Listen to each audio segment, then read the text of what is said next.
Hello, my dear students, and welcome back. I know, exams are just around the corner, but please, don't you worry one bit, because today we are going to master a really interesting and important chapter, transport and communication. We'll make it super simple, and you'll be all set to score full marks. So are you ready? Let's begin. Just think about it for a second. You order a pizza, and poof, it's at your door. You video call your cousin who is sitting thousands of kilometers away. Is it magic? Not at all. It's all because of the lifelines of our world, transport and communication. And that's exactly what we are going to learn about today. So, here is our route map for this chapter journey. First, we'll understand why these are called lifelines. Then, we'll take a tour of land, water, and air transport. After that, we'll see the communication revolution. And finally, we will get you 100% exam ready. A very simple plan, right? Let's go. So first things first, why is this so important? Well, because these are the true lifelines of any country. You see, from the breakfast on your table to the mobile in your hand, everything reaches you because of a well-connected system. They are the very backbone of our economy. So what exactly is transport? Very simple, Beta. It's just a service to move people and things from one place to another. But here's a brilliant way to remember it for your exams. Think of transport as the blood circulatory system of a country. Just like blood carries oxygen to all parts of our body, transport carries goods and people everywhere, keeping the economy healthy and alive. Remember this. Okay, let's start our grand tour on the ground. This is something we see and use every single day, right? From our school bus to our family car, let's dig in. Can you imagine? A long time ago, people used to carry goods on their own heads, or in things like a palki, like in the old movies. Then came pack animals. But the real game changers, the things that changed everything, were the invention of the wheel and the steam engine. From bullock carts, we went to railways, and now we have these amazing super expressways. What a journey! Now, a common question is, which is better, roads or railways? The thing is, they are not competing. They are teammates. Roads are perfect for short distances and for that amazing door-to-door service, like a Swiggy delivery. But if you want to transport something super heavy, like tons of coal across the entire country, nothing beats the railways. They work together. And speaking of long distances, we have to talk about the giants, the transcontinental railways. And the king of them all is this one, the Trans-Siberian Railway.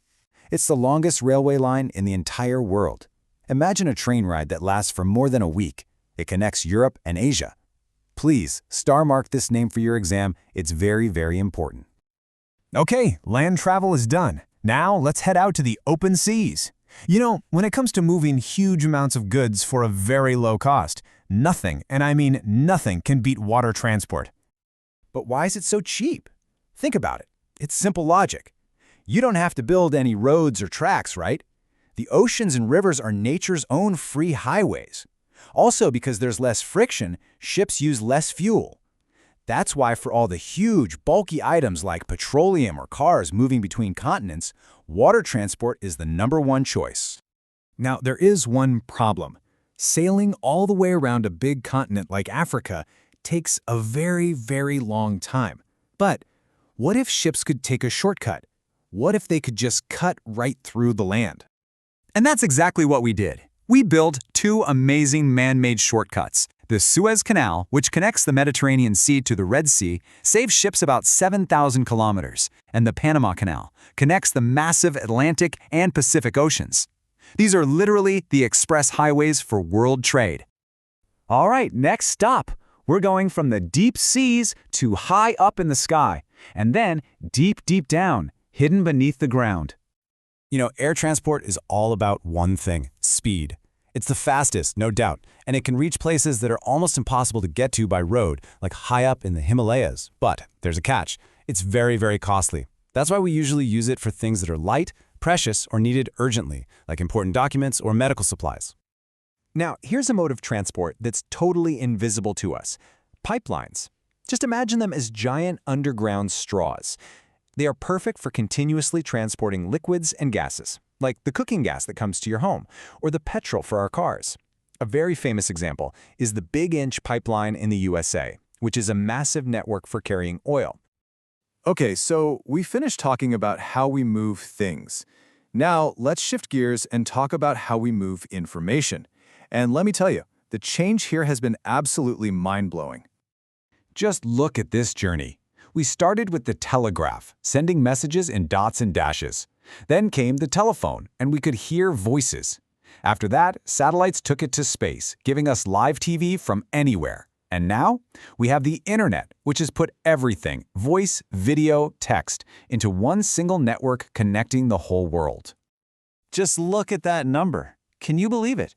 When your parents were your age, the internet was a very new thing. And today, almost everyone you know is on it, right? Watching Instagram Reels or YouTube Shorts.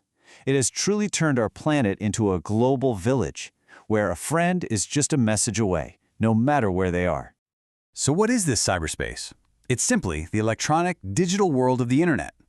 It has no physical address. It is everywhere. Through email, e-commerce for online shopping, and e-learning, just like what we are doing right now, cyberspace has changed every single part of our lives. Okay, my dear students, we've covered the whole chapter. But now for the most important part, how to write the perfect answers and get those full marks in your exam. So let's look at a very common question from this chapter. Now, you might see a question like this. First, don't get scared of big words like elucidate. It simply means explain with examples. That's all. So the question is just asking you to show how all the different types of transport work together like a team. Simple, right? Here is the perfect structure for your answer. First, just write a simple one-line definition of transport. Then, write that no single mode is perfect for everything. And then, give your examples. For example, a farmer sends his vegetables by truck to the railway station, and then the train takes it to a big city. Or, goods arrive at a port by ship, and then trucks and trains take them all over the country.